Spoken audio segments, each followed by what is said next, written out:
নমস্কার, আমার রান্নাবাটি চ্যানেলে আপনাদের সকলকে স্বাগত জানাই। আমার আজকের রেসিপি ক্ষীরের পাটিসাপটা।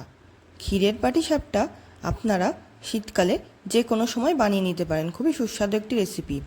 আমি ক্ষীরের পাটিসাপটা বানানোর জন্যে এইখানে নিয়ে নিয়েছি চালের গুঁড়ো, সুজি, ময়দা, দুধ আর কিছুটা পরিমাণে চিনি। আমি এখানে নিয়ে নিয়েছি 3/4 কাপ সেদ্ধ চালের গুঁড়ো আর নিয়ে নিয়েছি 3/4 কাপ ময়দা। এর মধ্যে আমি দিয়ে দিয়েছি 4 টেবিল চামচ সুজি আর চিনিটা নিজেদের পরিমাণ মতন আপনারা নিয়ে নেবেন। আপনারা চাইলে এর জায়গায় খেজুর গুড় বা আখের গুঁড়ো ব্যবহার করতে পারেন। আমরা যেহেতু মিষ্টি কম খাই সেই কারণে চিনিটা একটু কম ব্যবহার করেছিলাম, 4 চামচ মতন। এবার আমি এর মধ্যে 1.5 কাপ মতন দুধ নিয়েছিলাম, সেই দুধটা দিয়ে ধীরে ধীরে ব্যাটারটা গুলে নিচ্ছি পাটিসাপটার। খুব ভালোভাবে ফেটিয়ে নিতে হবে, তাহলে পাটিসাপটাগুলো প্যানের গায়ে লাগবে না, একেবারে উঠে যাবে। মেখে আমি এটাকে 20 থেকে 25 মিনিট ঢেকে রেখেছিলাম।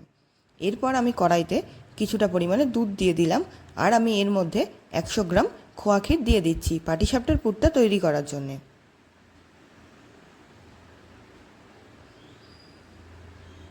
আমি লো ফ্লেমে ধীরে ধীরে পাটিসাপটার পুরটা তৈরি করে নিচ্ছি। এবার আমি এর মধ্যে কিছুটা ঝোলা গুড় বা নলেন গুড় দিয়ে দিলাম।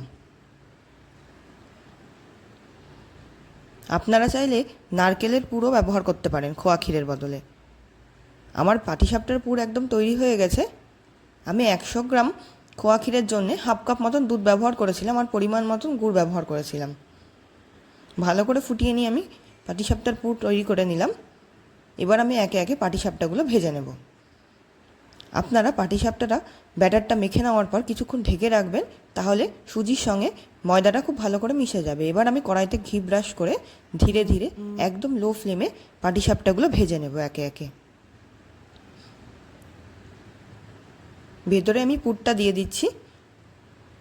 আপনারা চাইলে নারকেল, তিল, খোয়া ক্ষীর যেটা আপনাদের ইচ্ছা সেটা দিয়েই পাটিসাপটার পুরটা তৈরি করতে পারেন।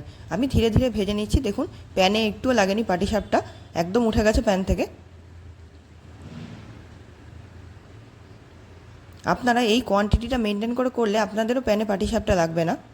সমপরিমাণ ময়দা, চালের গুঁড়ো আর তার 1/3 পরিমাণ সুজি, এরপর দুধ দিয়ে ধীরে ধীরে মেখে নিলেই পাটিসাপটার ব্যাটারটা রেডি হয়ে যাবে। আমি ধীরে ধীরে পাটিসাপটাগুলো ভেজে নিচ্ছি। দেখুন আমার প্যানে একটুও লাগেনি পাটিসাপটা। আমি এইভাবে অনেকগুলো পাটিসাপটা ভেজে নিয়েছিলাম ধীরে ধীরে। আমাদের পাটিসাপটা একদম রেডি। আমি এবার এগুলোকে সার্ভ করছি। আমার ভিডিওটি যদি আপনাদের ভালো লেগে থাকে তাহলে অবশ্যই লাইক, কমেন্ট করবেন, চ্যানেলটিতে সাবস্ক্রাইব করবেন। দেখুন আমাদের পাটিসাপটা একদম রেডি। এবার আমি পাটিসাপটাগুলো ঝোলা গুড় দিয়ে বা নলেন গুড় দিয়ে খাবো, সেটা আমি ঢেলে নিচ্ছি। আমার এই ভিডিওটি দেখার জন্য আপনাদের সকলকে অসংখ্য ধন্যবাদ।